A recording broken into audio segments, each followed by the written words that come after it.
And DHS identifying the suspect in a string of deadly attacks in Georgia as a man from the UK who became a naturalized citizen under Joe Biden is charged with killing two people, including DHS employee Lauren Bullis. She was shot and stabbed to death while just walking her dog.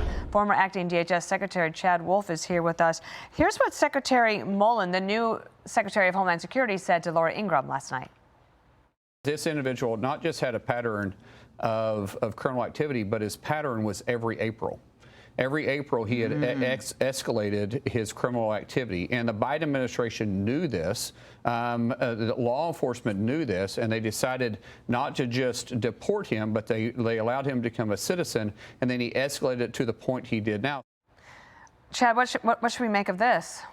Well, obviously very, very concerning, and I think it's a little bit of an indictment on the procedures on how you naturalize someone and the vetting that takes place. If that's accurate, and I believe he was naturalized in 2022 or 2023. Yes. And the Biden administration knew about these criminal convictions, or at least these alleged incidents. You don't naturalize someone. You don't allow that process to go through. And so I think that's really what needs to be looked at now. If they didn't know that and the vetting didn't catch it, also very concerning.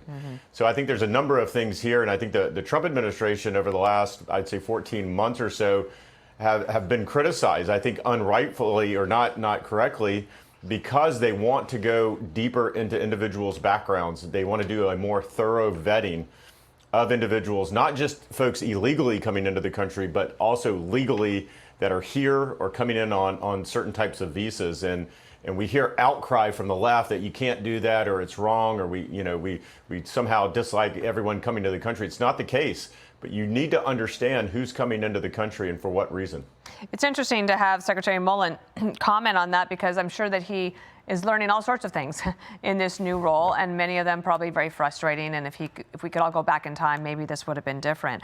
Right now, the heads of ICE and Customs and Border Patrol in front of Congress, the department is still shut down. And that's Todd Lyons there that's trying to figure out a way to get past this. But the Democrats have really dug in their heels, Chad, and they still want to defund ICE. Yeah, it's incredible. It's incredible that we're, I think, on the 6th or 7th week of this DHS shutdown.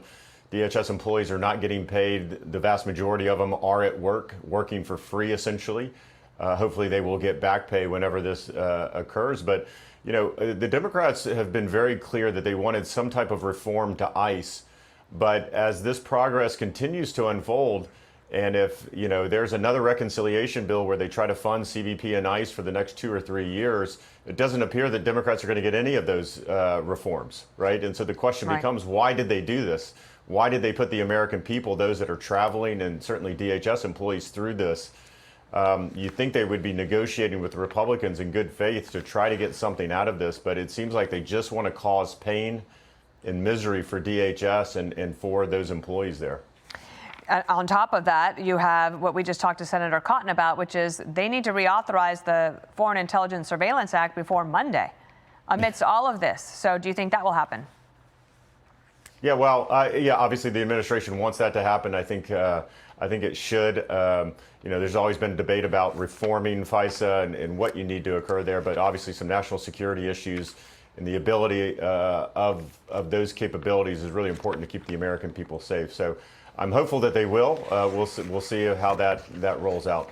All right, Chad Wolf, thank you for being with us. A terrible story that we had to bring you in and talk about, but it's reality and people need to know. Thank you. Thank you. Be sure to like and subscribe for all the Fox News latest on YouTube, and catch full shows streaming now on Fox One.